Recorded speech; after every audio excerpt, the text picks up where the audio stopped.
chicos.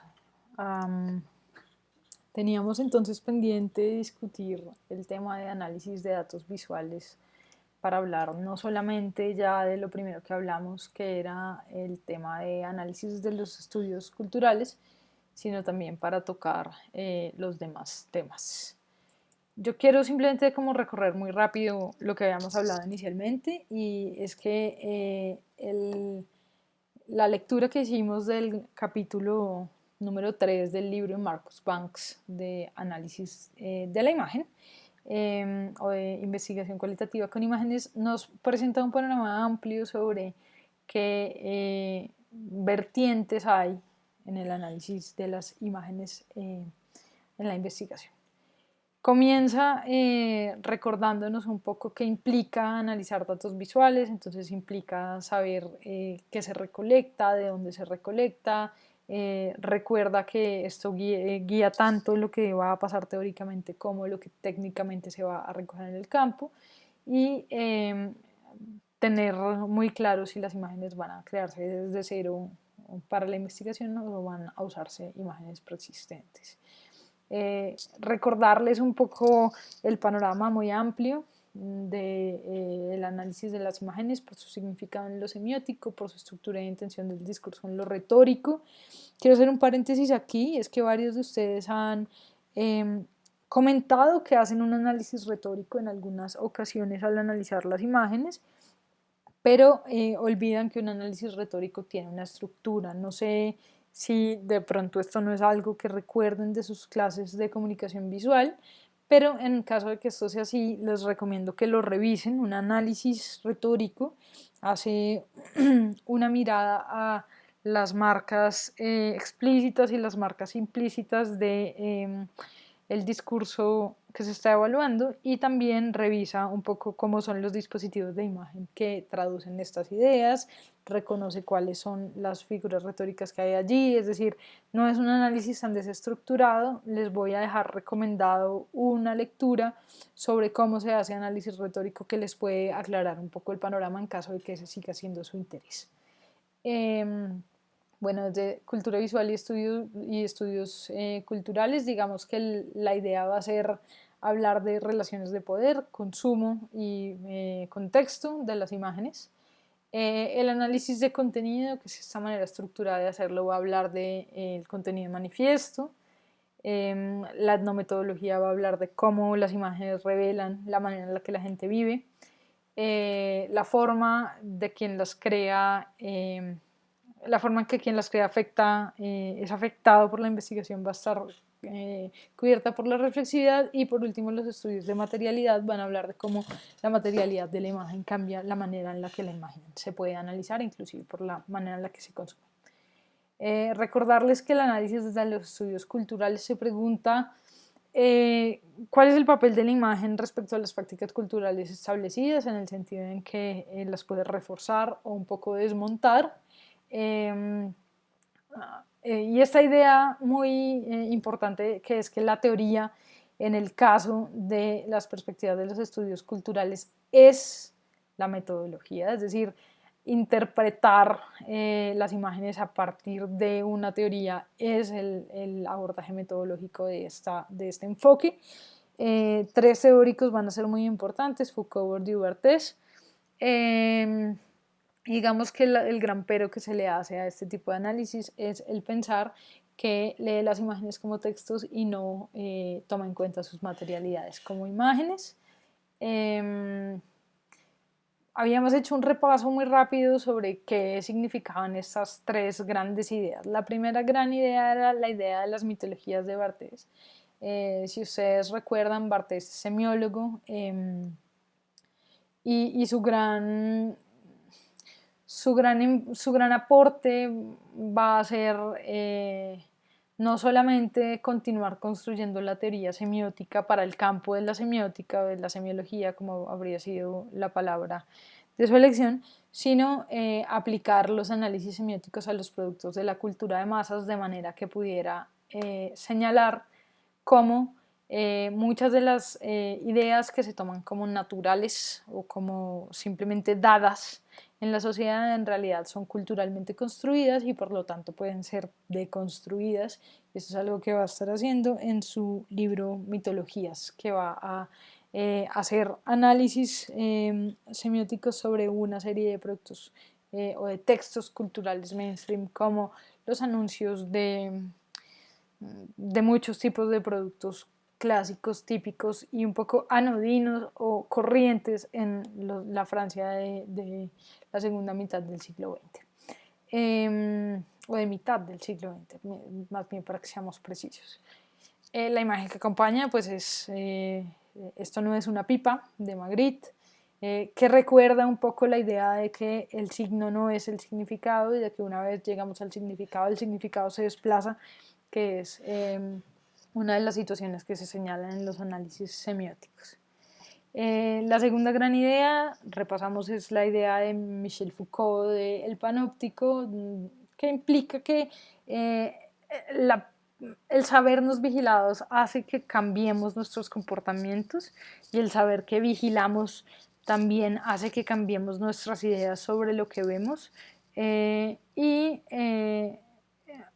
un poco identifica estas tecnologías para mirar como maneras de controlar socialmente y por lo tanto nos hace replantearnos un poco de dónde sale el poder de quienes miran, ¿sí? ¿Qué cosas construyen ese poder y qué efectos tiene sobre las personas que son miradas?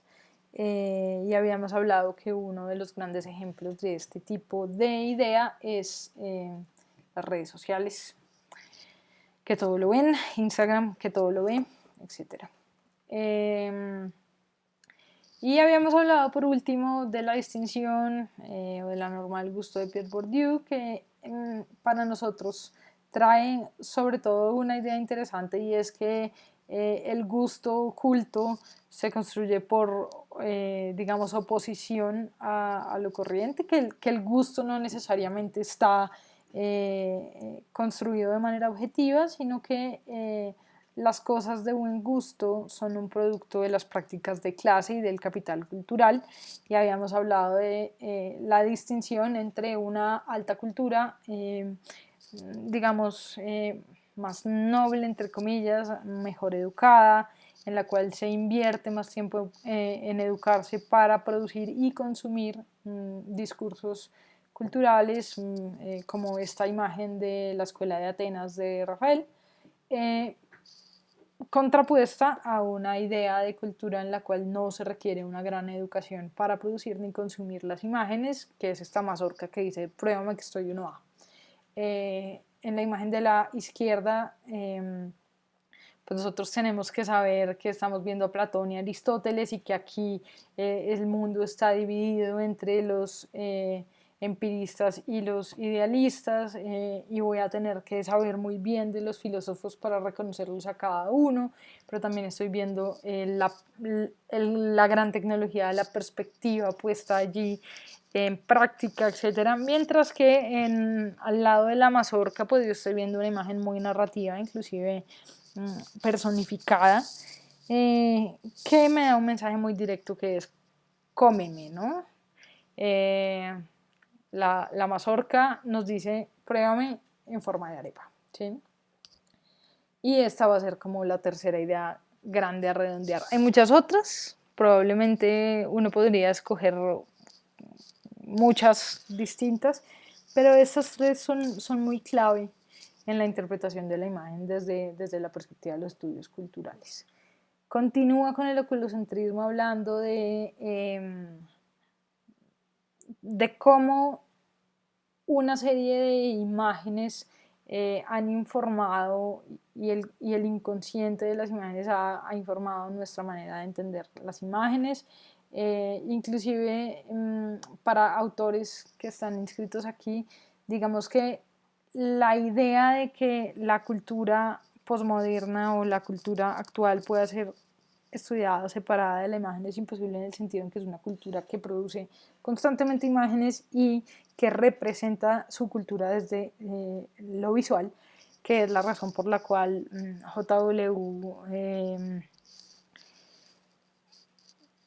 se me olvida el apellido, este señor Mitchell, perdón, va a decir que estamos en un mundo de cultura visual y Mirzoev lo va a retomar y va a haber una preocupación por el espacio de consumo y de producción de las imágenes. Y aquí pone un ejemplo, el ejemplo es esta obra que se llama La mirada oblicua, Le regard oblique, de un fotógrafo francés que revisa cómo depende del lugar en el que yo estoy y con quién estoy y cuál es el contexto de la imagen, yo la veo de una manera distinta, la consumo diferente, etcétera. ¿Qué es lo que está pasando aquí? Este señor está mirando esta imagen, mientras que la señora está más ocupada viendo esta imagen, pero fíjense que esta es una mirada discreta, digamos, escondida, mientras que esta es una mirada mucho más clara. Y redondea Banks diciendo que los estudios culturales se preocupan no solamente por quién mira, sino también por a quién la sociedad permite mirar y ser mirado y cómo esa mirada produce conocimiento y por lo tanto produce un entendimiento de la sociedad. Allí nos quedamos. Entonces, hoy la idea es que profundicemos en los métodos formalistas y en esos otros métodos, digamos, un poco más reflexivos. El método formalista por excelencia sería el análisis de contenidos y se va a preguntar cuáles son los patrones que emergen en el contenido de las imágenes. Este es un enfoque que es bastante, digamos, positivista en la manera en la que entiende los datos. Va a tratar de cuantificarlos, medirlos y hacerles procesamientos numéricos a través de categorías rígidas y de algunos datos relevantes acompañantes. Y probablemente parte de lo que va a surgir de allí van a ser las coberturas de las categorías, es decir, qué porcentaje de los datos pertenece a una categoría, cuáles son los patrones o relaciones entre un tipo de imagen y otras, o entre unas palabras y otras, etc. Como enfoque positivista, por supuesto, va a estar muy preocupado por declarar una muestra muy rigurosa, pero, y aquí se dice muy claramente, esta definición de la muestra ya incluye algo de sesgo, no en el sentido de un sesgo negativo, pero sí en el sentido en que el investigador ya controló qué imágenes va a tomar, es decir, las imágenes están emergiendo en un patrón en parte por la manera en la que se seleccionaron y eso está por fuera normalmente de los análisis de contenido. Y el otro tema que es una gran objeción es que el significado de la imagen no necesariamente está en el contenido de la imagen, puede estar en la manera en la que se crea, puede estar en el momento en el que se crea, puede estar en quiénes la consumen y demás. Y el análisis de contenido normalmente no tiene en cuenta ese tipo de preguntas. Por lo tanto, la mayoría de las veces que hacemos análisis de contenido normalmente sigue un análisis semiótico, retórico, estudios culturales, que un análisis más interpretativo que le dé un poco más de sentido contextual a los datos que se han analizado. El análisis de contenidos revisa una cosa que se llaman los contenidos manifiestos, es decir, lo que claramente está en la imagen o lo que claramente dice el texto, que nosotros podríamos entender como el aspecto denotativo del signo, la forma, el color, la textura, el recurso gráfico, la composición, ¿sí? Los temas compositivos o los temas discursivos que hay allí. En el caso del discurso verbal, va a haber las palabras, las expresiones, las personas que se incluyen en las oraciones, las palabras con las que se incluyen en las oraciones, etc. En el caso audiovisual va a incluir el sonido, el texto, la edición, el montaje, que es el ritmo en el cual están incorporadas las imágenes, el sonido, el texto. Y lo va a hacer, digamos, a través de lo que aparece en realidad en la pantalla. Y esta preocupación por los contenidos manifiestos, pues por supuesto va a ignorar esos otros contenidos que son los latentes. Los contenidos latentes son esos de los que hablamos que no verifica, como son los significados, los contextos de producción, los contextos de distribución, los contextos de consumo, los contenidos acompañantes, que tal vez no hacen parte de la imagen, el texto, el audiovisual, pero hacen parte de los datos. Entonces hay que mirar este tipo de análisis con atención a su rigor y admiración por su rigor, pero también con el escepticismo de saber que deben levantarse otros datos que complejicen un poco los crudos números y que permitan darle más vuelo interpretativo al, a la investigación. Y esos otros enfoques comienzan aquí hablando, Marcus, de las investigaciones de Ten Haf respecto a cómo cruza la gente la calle, ¿sí? Yo ya les voy a mostrar un ejemplo sobre cómo va la gente montada en el metro. Y fíjense que este enfoque lo que hace es que utiliza las imágenes para acercarse a maneras en las que la gente vive, que es la gran pregunta de la etnometodología. La metodología, en términos de etnometodología, es lo que la gente hace para vivir día a día, ¿sí? Lo que aplica, los pasos a pasos, las apuestas filosóficas, etc.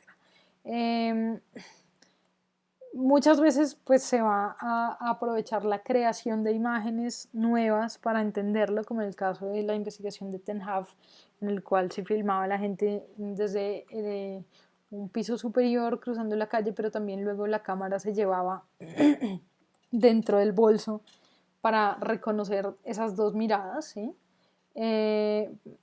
Pero puede haber otros casos en los cuales las imágenes ya existen y yo voy a revisar cómo las imágenes que ya existen revelan la etnometodología, como puede ser el caso de los álbumes familiares o de los álbumes digitales de Facebook o de Instagram, etc. Los investigadores también pueden crear imágenes a partir de filmar a las personas, pero las personas también las pueden crear a partir de filmarse a sí mismas. Como podría ser el caso de mi investigación de estéticas domésticas, donde no solamente nosotros fuimos a filmar a las personas en sus casas, sino que también les pedimos que se filmaran a sí mismas, ¿no? Entonces, los dos produjimos imágenes. Aquí les muestro, digamos, un poco cómo funciona, cómo se ve la etnometodología. Esta es una fotografía de Walker Evans, es una fotografía muy vieja, miren, 1941. Ya se habían comenzado a miniaturizar las cámaras y Walker Evans comenzó a ver con mucho interés que en aquellos momentos, si uno no llevaba un periódico o no iba con alguna persona, pues no había nada que hacer en el metro en Nueva York, ¿sí? Y aquí dice, la guardia está abajo y la máscara no está. Inclusive más que en habitaciones solitarias donde hay espejos. Las caras de las personas están desnudas, en un reposo desnudo en el metro. Y lo que hacía Evans entonces era esconder su cámara dentro de un bolso y tomar fotos furtivas a las personas que no notaban que se les estaba tomando una foto con sus gestos absolutamente, digamos, desprevenidos de una persona que no siente que está pasando nada extraño. Este tema fotográfico fue bien importante durante el siglo XX. Aquí hay una foto de una serie de fotos de Helen Levitt en los 70s que hace un poco lo mismo. Miren que esta es una foto que retrata con mucha ironía un poco las tensiones raciales de la época, esta persona negra, con todos sus marcadores de empoderamiento negro, versus esta señora blanca, un poco, digamos, popular, muy contrariada, ¿no? Y este es otro enfoque un poco más dulce de los mismos años 70 de Willy Spiller, misma técnica, donde el metro seguía siendo un lugar, digamos, sucio, desagradable, peligroso, muy en la medida en la que Transmilenio es sucia, desagradable, peligroso en Bogotá. Pero pues también hay esos espacios, esos momentos de inocencia, esos momentos como de pérdida de la conciencia del lugar, etcétera, como los que se retratan aquí. Y fíjense que esto nos está mostrando tres diferentes maneras de existir en un espacio compartido a partir de las imágenes, que es un poco lo que hace la etnometodología. Pero todas las tres ocultan la cámara, ¿no? Digamos, tal vez no de manera literal, pero estas personas no saben que les están tomando una foto. Este señor sí claramente está oculta la cámara y aquí tampoco hay conciencia de que la foto está siendo tomada y eso va a ser lo que va a mirarse en nuestra siguiente intervención.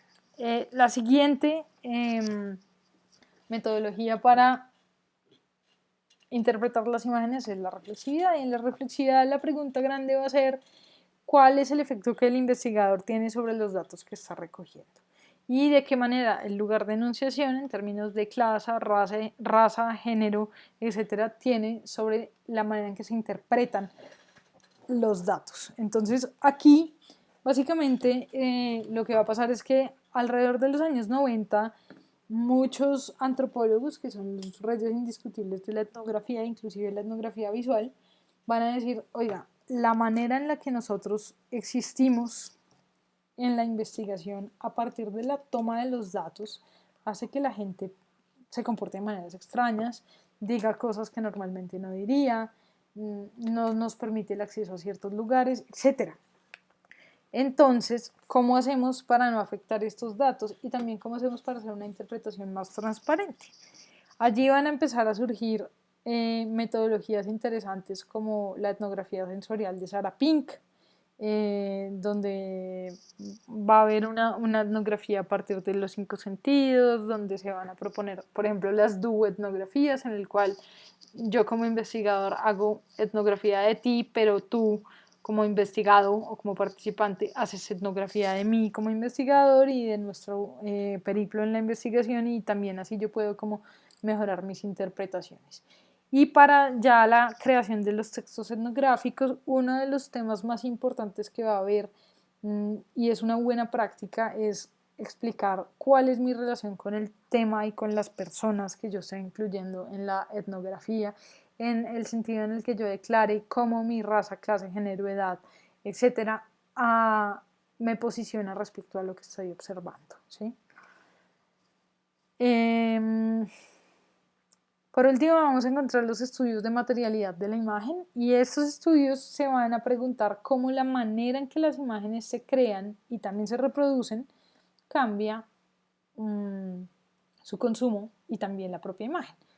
La primera cosa para pensar es que al examinar las imágenes, inicialmente durante la última parte del siglo XIX y la primera parte del siglo XX se pensó que si bien la fotografía y la pintura daban más lugar a la especulación porque no requerían que lo que se representaba existiera, inclusive podía ser fantasioso, como era el caso de los surrealistas, por ejemplo, se creía que la fotografía y el video sí eran documentos históricos, inalterables, pruebas de las cosas. Pero ya desde el siglo XIX se habían creado fotografías con recreaciones de eventos históricos, como la recreación de los fusilamientos de las personas que participaron en las revueltas de la Comuna de París en 1980 y pico. Y ya se habían creado también montajes a partir de video, los había creado Georges Méliès, a partir de los primeros efectos especiales un poco que aparecen en cine, que es este cohete que llega a la cara de la luna, en la luna pica el ojo, etcétera, imágenes que seguramente les suenan mucho a ustedes.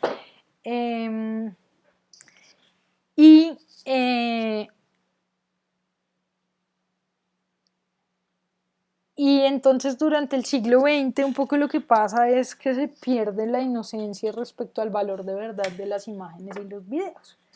Entonces poco a poco va a surgir lo que se va a llamar postfotografía, esta fotografía que ya claramente se sabe falsa, pero aún así puede inclusive continuar queriendo ser un documento un poco verídico, ¿no? Entonces, lo primero es el valor de verdad de las cosas, ¿no? Y lo segundo es que el contexto de la reproducción de las imágenes también va a cambiar la manera en la que las imágenes funcionan. En 1937, Walter Benjamin escribió un ensayo que se llama La obra de arte en la época de su reproductibilidad técnica. Imagínense, han pasado muchos, casi 80 años entre ese día y hoy, pero lo que dijo es absolutamente relevante aún hoy. Y en parte lo que decía era que las imágenes, las obras de arte tenían un aura o una manera en la que significaban especialmente, no solamente por lo que tenían en la imagen, por su contenido manifiesto, sino también por la manera en la que se habían creado, por cómo el artista en parte estaba presente y cómo el mundo del arte estaban en parte presente, y toda la validación cultural que implica poder ver una obra de arte estaban presentes al mirar la imagen. Ahora, y pues para eso traigo esta partecita de la Capilla Sixtina de Rafael Sanzio, que se conoce como los querubines, pero lo que decía Benjamin en ese momento es que la reproducción técnica de las imágenes permite que la imagen se separe de su aura. Es decir, el momento en el que uno entra a la Capilla Sixtina, puedo decirles bien cómo es, o cómo era antes del COVID. Es un momento en el que uno hace fila durante un buen tiempo, luego le permiten entrar. Hasta donde yo recuerdo no se podían tomar fotos. Entra bastante gente al tiempo y la capilla no es tan grande como uno podría imaginar, y por lo tanto no hay realmente mucha capacidad de moverse, pero sobre todo estas partes icónicas de las imágenes del techo de la capilla pues no son apreciables. De pronto la parte de la creación, que es donde Dios y el hombre y Adán se tocan los dedos, algo así, son un poco más grandes, pero esto definitivamente no se ve. Perdón. Y y pues al no verse, digamos que un poco se olvida, aunque la experiencia sea muy sublime, porque pues estás en un lugar que está absolutamente pintado, ricamente decorado, también te has hecho una serie de expectativas, etcétera, pero también es una experiencia que no es tan espiritual, en el sentido en el que más bien estás en un lugar turístico con muchas personas tomando muchas fotos. No sé si va a cambiar ahora, es posible, pero en parte esto pasa porque el techo de la capilla es muy frágil, y la propia respiración de la cantidad de turistas que visitan el Vaticano a diario puede dañarla. Entonces, este tipo de obras no se aprecian, porque además el tiempo que se tiene es muy limitado, pero este tipo de obras viven en el imaginario, en el inconsciente óptico, dice Benjamin, de las personas. Es decir, esta imagen yo no necesito verla en la Capilla Sixtina para saber que es una imagen sacra, que es una imagen importante de la historia del arte. Si bien es una imagen, digamos, muy inocente, ingenua, etc., digamos, muestra algo bonito que son unos niños ángeles en unos gestos de contemplación a Dios, ¿no? Y probablemente sea el contenido manifiesto de los niños inocentes, bonitos, bien representados. Pero esta es una de esas imágenes que completamente se ha despegado de su aura y se ha convertido en cuadros para el estudio, relojes, termos, tapetes que no puse aquí, avisos de locales, cualquier cosa. Entonces, es muy distinto hablar de la obra de Rafael Sanzio que de este reloj, ¿sí? Aunque la imagen es igual. Y lo que van a hacer los estudios de materialidad de la imagen es preguntarse eso, cómo el contexto de creación, reproducción, consumo de las imágenes cambia completamente la forma en que las propias imágenes son vistas, inclusive en estas tres. Si bien en el estudio todavía alcanza a conservar algo de esa propiedad de imagen en el sentido estético en el que yo la voy a contemplar, pues ya en el reloj y en el termo claramente no. Y aún en el estudio son ligeramente ridículas, ¿no? Como en el sentido en que este tipo de arte sacro no pertenece a un estudio. Pero eso un poco va a ser lo que van a hacer estos estudios de la materialidad, señalar cómo las imágenes se separan de su creación inicial, cómo se reproducen, en qué lugares se reproducen y consumen. Pienso, por ejemplo, en que en los años 90 toda España tenía un torito y una bailarina de flamenco encima del televisor, que es muy parecido a los estudios de recepción de David Morley, que también se pregunta qué es lo que la gente tiene encima del televisor. Y lo que había encima del televisor era un tipo de altar. Seguramente algunas imágenes en su casa también tienen lugares de altar. En muchas casas hay últimas cenas detrás de la puerta, etcétera, que representan también una protección del hogar, una creencia religiosa, algún tipo de cultura de clase media, etcétera. Entonces, fíjense que este enfoque también nos va a permitir revisar las imágenes de una manera muy interesante. Y creo que con esto nos hacemos un panorama y quiero recordarles una cosa, y es que el conocer que algo existe, como por ejemplo saber que es posible hacer un análisis de contenidos, no es igual a saber cómo se hace. O sea que cuando yo quiero estudiar materialidad de la imagen, me refiero a los autores, Crecy Van Leeuwen, Chaplin. Cuando quiero saber cómo hacer reflexividad, Sarah Pink es sin duda la que me va a ayudar. Cuando quiero saber cómo hacer etnometodología, quiero mirar a Ten Haf o a Morley, y etcétera, ¿no? Entonces, digamos, los autores están ahí para usarlos y para ya no saber exactamente qué, sino también cómo desarrollar un método de análisis. Y listo, muchas gracias por ver este video.